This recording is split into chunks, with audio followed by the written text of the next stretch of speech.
If there's anything I've noticed over the years is that worship comes in all forms, right?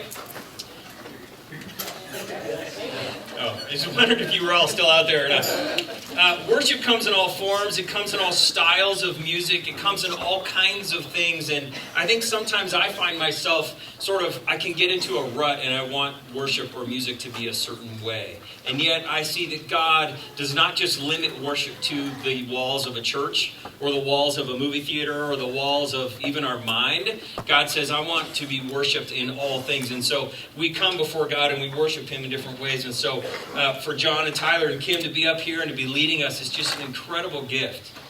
I'm going to talk a little bit more about where we're headed with worship as a church and all that we're doing. If you're new here this morning, or if you're visiting us, or if you haven't been back in a while, there are prayer cards that are connected to your program, just a little perforation there you can tear off. And we would love to read your prayers and pray your prayers for you this week and to be involved with you. There are all kinds of things that people need care for and prayer for and reminders of. And so we just want to participate with you. If you're new and you want to get our newsletter and you want to hear from us, the different weekly things that we do, you can sign up for that.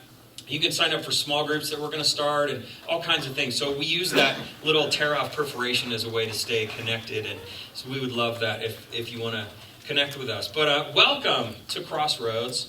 We are here to grow, right?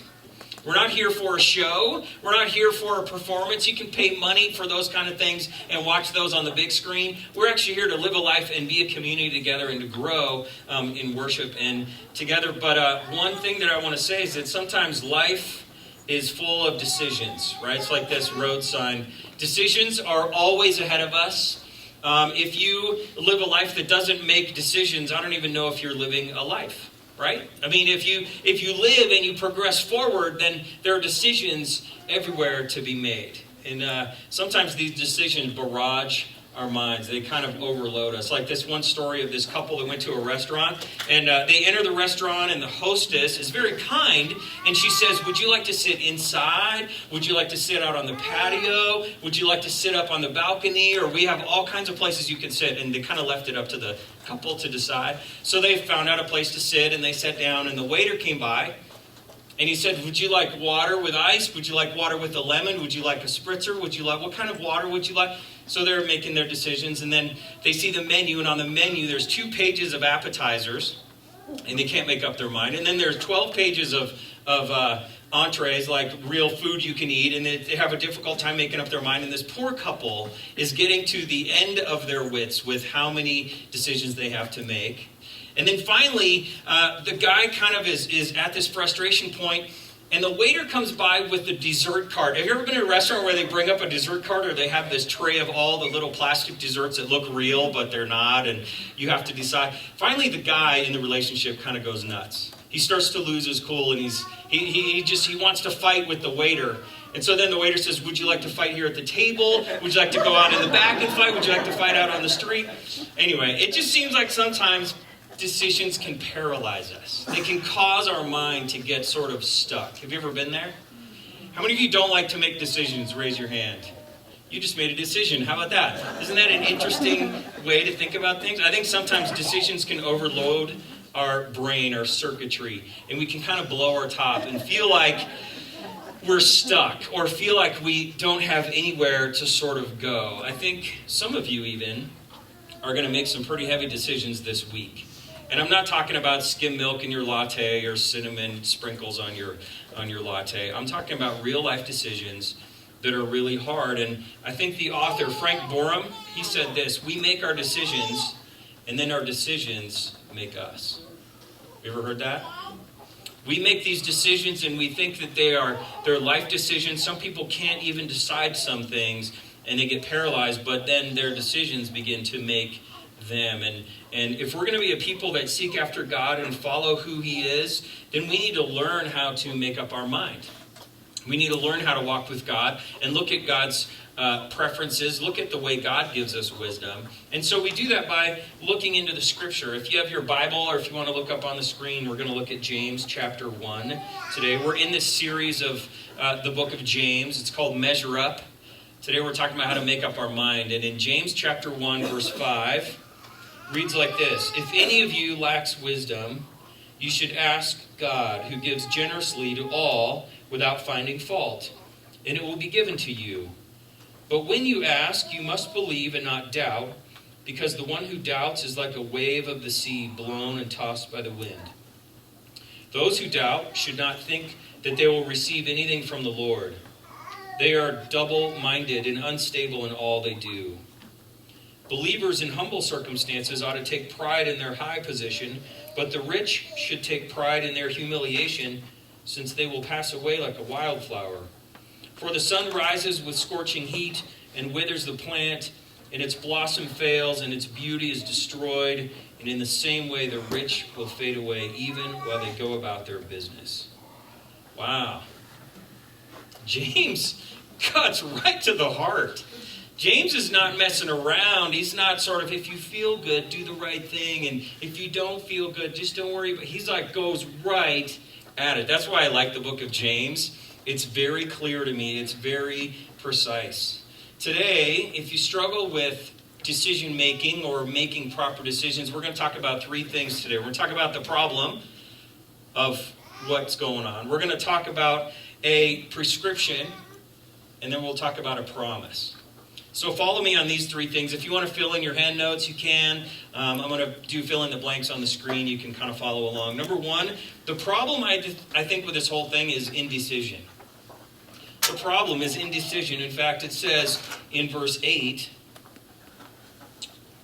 if I can find it, it says they are double-minded and unstable in all that they do. A person who is indecisive is double-minded. The idea of double-minded is like a two-soul person. It's a person that wants to go this way and go that way. It's like Dr. Doolittle's push me, pull you. Remember that little animal? It was like both of them wanted to go different directions at the same time, and they couldn't. And that's sometimes what happens in our mind is we get to this place where we want to go one direction, but we think about all the variables and all like what would happen if I make that decision. And then sometimes we can get panicked and get stuck. And I'm not really talking about personality styles. Have you taken the Myers-Briggs personality test? Are you extroverted or introverted? Are you a feeler person or are you a thinking person? Or are you the J and the P, if you're familiar with this psychology? The J is the judgment. They can make quick decisions. And the P is the perceiver. They want to keep all their options open. Do you know those people? Hey, where do you want to go to eat? I don't care. Do you want to go to Italian, or do you want to go to Mexican, or do you want to go to Chinese? I don't care. I want to keep all my options open. Have you ever met those people?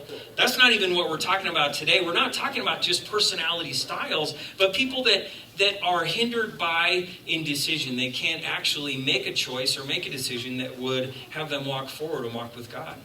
In fact, indecision causes three different problems. Indecision causes, number one, unstable emotions. Indecision causes unstable emotions. You get your emotions caught up, and you start to let your emotions lead your thinking or lead your decision making, and you become unstable in what you do. There's a story of a guy who goes to a psychologist, and the psychologist asks him, "Are you indecisive?" He says, "Yes, I am." "Well, no, I'm not." "Wait a minute, I don't know if can you rephrase the question? I'm not really sure." And the psychologist is like, "I think you're indecisive. I don't think you understand." And what it can do is it can put a strain on how your emotions go. And then you start to not be able to sleep at night. You start to not be able to think clearly during the day. You get kind of stuck in this pattern. Does anybody face that where you're like, my emotions just take me all over the place? Number two would be unstable relationships. If we're indecisive, we can have unstable relationships. Like when one parent says one thing and then they do something else. Have you ever experienced this? Or when maybe your parent, or maybe you as a parent with your children, you say, "You could never have this or do this again." And then in a few minutes you're like, "Oh, that's okay, you can have it. I don't feel as mad as I was." Or if you're in a dating relationship, or if you're in a relationship with somebody else and they're indecisive or you're indecisive, it can push your relationship apart. Ironically, I'm finding out that with this Super Bowl coming up, all of my friends in Seattle are saying, "Well, aren't you voting for the Seahawks?" They're assuming that I was a Seahawks fan to start with. And they're saying, you can't just vote for Denver because you live there. I'm like, yes, I can. I can do what I want. And so we're getting in this like little fight on Facebook. It's actually quite entertaining. And this week I go to a conference for a few days in Chicago, this pastor conference. And the two guys that I'm rooming with are Seattle fans. So I'm going to wear my Bronco gear all week long and just have a blast. But it can cause unstable relationships. You can cause your relationships to be in crisis if you're indecisive. Third, I think most importantly, it can cause an unstable spiritual state. In the Pilgrim's Progress book, there's a guy named Mr. Facing Both Ways. And the picture is he wants to do things his way, and then he wants to do things God's way. And I think even sometimes for us, we can come to church and we can sing songs and we can lift our hands in worship and we can focus on who God is. But Monday morning we go back into work and we get caught up in the spin cycle of what work demands, and we can lose our faith, if you will. We can lose our thinking, and we can become unstable in our spiritual state of mind. It's kind of like spiritual schizophrenia. You don't know who you are. On Sunday, I'm supposed to be this person, and on other days, I'm supposed to be that person. The funniest thing for me is when I go meet people for coffee, and they know I'm a pastor, and so we meet, and they clean up all their language, and they have to act like a certain person because they know I'm the pastor. Or when I work at Chili's and I make balloons, some of the waiters know I'm a minister, and some of them don't. And so some of them will use nice, colorful, full-body language, right? I'm like, wow. And others know that I'm a minister, so they're telling them to be quiet. And I'm like, wow, are we just kind of two people? Do we act differently when we're around different people? It can cause your spiritual state to be confused. So if the problem is indecision, the prescription then is to get God's wisdom, is to seek after God and to see what God has to give us in his wisdom. Because the verse actually says in verse 5, if any of you lacks wisdom, you should ask God. You should ask God. God gives wisdom. See, wisdom is the ability to perceive God's purposes, and once we perceive that, have the courage to then do something about it. Like Nelson Mandela. He has a great quote. Courage is not the absence of fear, but the triumph over it. The brave man is not he who doesn't feel afraid, but he who conquers that fear. So I think having courage to do the right thing is, first of all, you have to understand what the right thing is. Where does God give us his wisdom so that we can act and respond in a godly manner and see what God wants, and then take courage to do it. So it's easy to say that from up here, but the question is, how do we get there? How do we actually get to that place where we perceive God's wisdom and we do the right thing? I have a couple ideas. One of them is this. First of all, is to admit your need. Admit that you have a need. You won't ever fulfill a need or fill a need until you admit that you have one. Verse 5 says, if any of you lacks wisdom. You have to assume then that sometimes you lack wisdom. We live in a pretty interesting culture, don't you think? We live in a culture where people say that they know everything they need to know about something. I don't know too many people who admit fault right off the bat. Do you? You meet somebody and they say they know everything about a situation, or we live with these silly smartphones now, right? You can get all the information you want from Google, from all these other search engines, from all these things, but that's just information. We are a people that have a hard time admitting that we need wisdom. It's a good thing, though, because I think sometimes we just want to fly above it. We don't really want to admit it. We say I know things. I don't need to ask God. I have to tell you something. The decision to come here to be your pastor 2 years ago was a time in our lives where I said, God, I need your wisdom. I've been a youth pastor for 20 years. It's easy to ruin blenders at a retreat. It's easy to kind of do a bunch of illustrations and be silly and fun with high school kids. I've never been a lead pastor before. I don't know what I'm doing.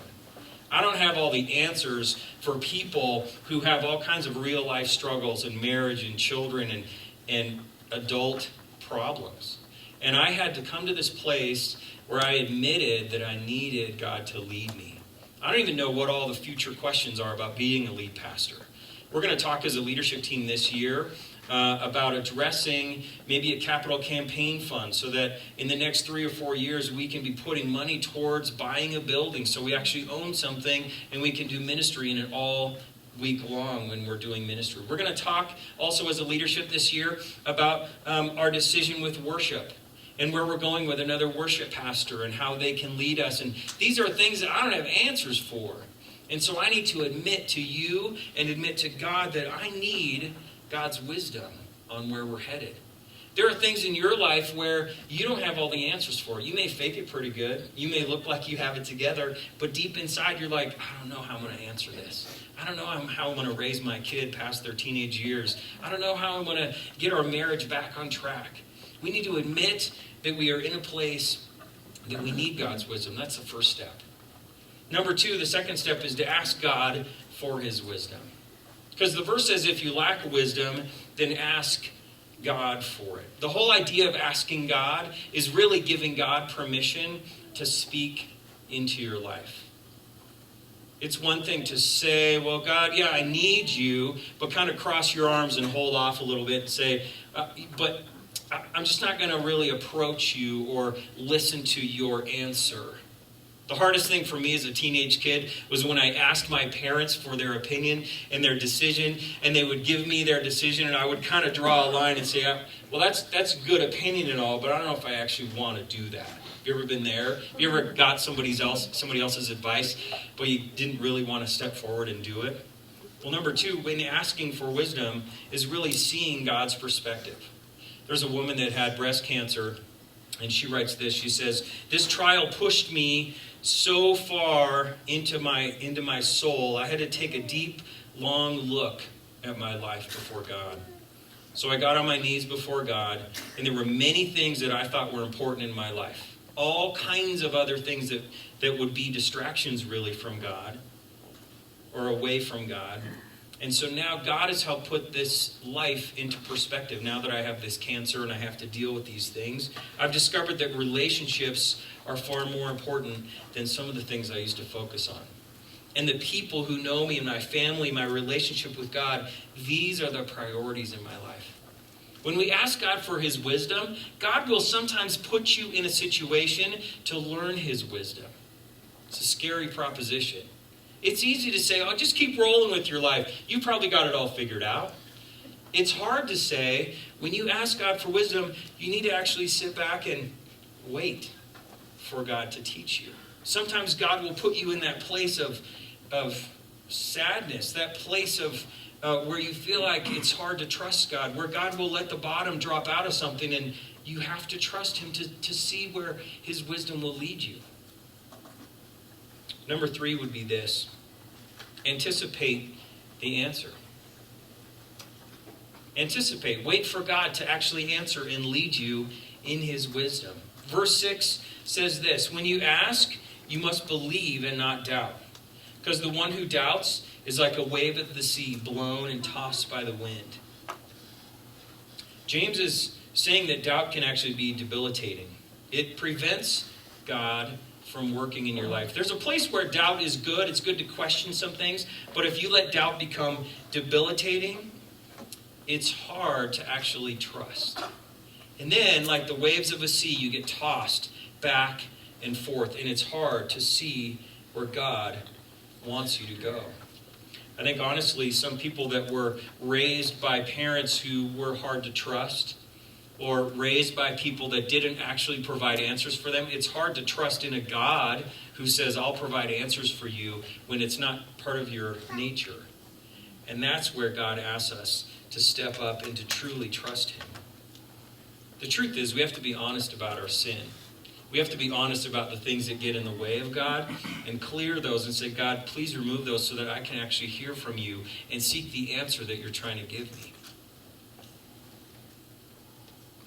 Well, if James says there's a problem, and then he says there's a prescription, he also says there's a promise. There's a promise for us, and the promise is that God gives wisdom graciously. God gives us his wisdom graciously. It says here in James chapter 1, verse 5, again, If you lack wisdom, you should ask God, who gives generously to all without finding fault, and it'll be given to you. God gives continuously, he gives generously, and he doesn't find fault. He's not picking and choosing who to give wisdom to. He's not saying, well, you're not good enough. Sometimes we live in this place that says, am I good enough for God? Do I actually hear what God is saying? Have I done enough of the right things? God says, no, I will give you my wisdom. I will let you grow if you seek me. Let me pause for a minute and ask you to make this real. Where do you need to seek wisdom in your own life? What kind of decisions are you facing this week or this month where we move past sort of the sermon part of this and we move to the real life part of this, and you go, what do I have to decide? And how will this honor God in my decisions? Are you making decisions about work? Making decisions about management or paychecks, or about being raised up or promoted? Are you making decisions about your marriage? Making decisions about the home you live in? Maybe you're being evicted from a home. Maybe you have an opportunity to purchase another home. Maybe you're in a place of difficulty this week. God knows your situation. God has you here this morning for this very purpose, so that you might think, God, where can I find your wisdom? I'd love to pray with you about that. I'd love to be able to lift those things up to God. God knows your situation. He is with you and walks with that in that with you and wants you to grow. It's funny, though, that James, he turns the tide here and he starts talking about money. Of all things that James can talk about making decisions about is money. And do you know why I think that's important? Is because I think money is one of the topics that can derail our thinking about God. It can derail our faith, because we put so much thought and time into money. But James here isn't saying that it's not good to have money, or if you're wealthy, you don't walk with God. What he's talking about here is the perspective that money is really temporary. Money is a temporary setting. It can sometimes distract us. It has power to distract us from God. But the real issue within these verses is not how much money you have. It's where is your focus on God. There's a story of this man who had a teenage son, and his son was asking him for all this technology all the time. He wanted to upgrade his phone and get a new car and get all this stuff. So his dad said, I'm going to send you out to the country for a week. I'm going to teach you about poor things. Have you heard this story? And so he goes out in the country and he spends a week with his cousins, and he comes back from this shack in the woods. And his dad says to him, he goes, well, how was your trip? Wanting his son to have learned about poverty. And his son says, well, it was great. And his dad goes, great? Why? And his son says, well, we only have one dog, and they have 4 dogs. And Dad, back here at home, he says, we have a pool and a garden in our backyard, and it's kind of limited and small. They have a creek that runs forever in their backyard. Oh, and Dad, we have a porch that extends all the way out to our garden and our front door, from our front door out to the garden, and then we have the street. And they have this porch that goes forever. It's called the Horizon. Oh, and Dad, we have these nice lamps in the backyard, and they're these special Italian lamps that kind of feature our backyard with light. They have these stars in the universe that shine, and they are brighter, and they're more beautiful than any of the lamps that we could ever buy. And at the end, the dad got frustrated, and he was trying to teach his own son about how wealthy he was and how poor the cousins were. And the kid responds, he says, Dad, thanks for teaching us how poor we really are. Really, the question is about perspective, right? It's about how you perceive what is wealthy or what is not. And really, if we put all of our life into material things, we can be spiritually poor. We can be depleted and empty and have our priorities on all the wrong things. This would be the moment in the sermon where I slip in a Justin Bieber joke. I talk about his Lamborghini and his choices of how he drives and who drives with him, and I don't think I need to do that. I think we can all see that we can make wise choices. we can seek after God. We can see the things that God calls us to. In fact, that's why I called this sermon, How to Make Up Your Mind. It really is about how to seek after the very heart of God. Do you remember this summer we talked about this verse in Proverbs 4:23? Above all else, guard your heart, for it is the wellspring of life. I think wisdom is a matter of the heart. And it's a matter of seeing God's truth and a matter of applying that and receiving that in your heart so that you live and walk by faith with God. So we seek after God. We seek after the things that God desires. I would appreciate your prayer for us as a church as we seek after a new worship minister. Somebody who can come in and lead us before the throne of God. I would appreciate your prayers as a church as we seek God for a building. And we seek for God to grow our community. Our little community, this space of people, is not the limit of what we have. God wants to do so much more in Greeley. God wants to reach out and do so many more things. And he wants for us to be part of what he's doing. We need to pray for God's wisdom in that. I would ask that you help us to grow by seeking God for the wisdom where he leads us. But the real practical place for you to seek wisdom is at the very heart of God. And I believe that Jesus has come that we might have life in God and we might seek after the very things that Jesus lived his life by so that we might become a reflection of the things of God. But you may this morning not have that relationship. You may be here this morning and just try out this movie theater. You thought we were showing a movie and now it's a bunch of spiritual things. Maybe you're in this place that says, wait a minute, I want to hear about God. Maybe this morning is for you to say, God, I give my heart to you. I'm going to just close with a little prayer time this morning, and it'll be an interactive prayer time. So let me just pray, and I'll ask you to participate if you want to. Let's pray. God, this morning we come. We bring our life before you. We bring all that we are to you. And God, just like the scripture says in James, we lack wisdom. And we seek after you for your wisdom, God, for us. Maybe this morning you're here and you don't know God yet. You don't have a relationship with God that's personal. Oh, you may know about God, the creator of the universe, but you don't have a personal, individual life relationship with him. Maybe this morning, if that's you, you could just mumble a little prayer under your breath and say, Jesus, come into my life. Make me new. I want to start with God, and I ask you to forgive my sin and make me a new person.